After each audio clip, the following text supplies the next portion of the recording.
While central lines are life-saving in many situations, they can also become a hidden source of life-threatening infections.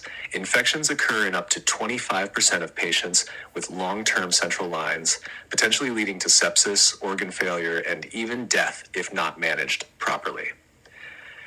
Knowing when to pull the catheter can mean the difference between a quick recovery and a fatal complication. But not all bloodstream infections require immediate line removal, so how do you know when to pull the line stat? Let's break it down with an easy mnemonic. Pull my catheter stat. Letter P of pull for Pseudomonas aeruginosa. This notorious gram-negative bug forms biofilms on catheters, making it highly antibiotic resistant and difficult to eradicate without removing the line. My reminds of Mycobacterium species, especially M. chelonae and M. abscessus. These atypical mycobacteria require prolonged treatment, which is ineffective unless the catheter is removed.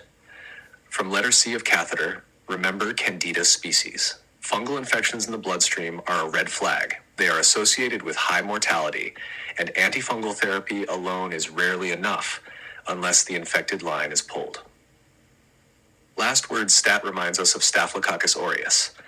This aggressive pathogen can seed heart valves, bones, and joints, leading to endocarditis, osteomyelitis, and septic arthritis. If S. aureus shows up in blood cultures, strongly consider pulling the catheter. Always assess bloodstream infections carefully, and if in doubt, just remember, pull my catheter stat.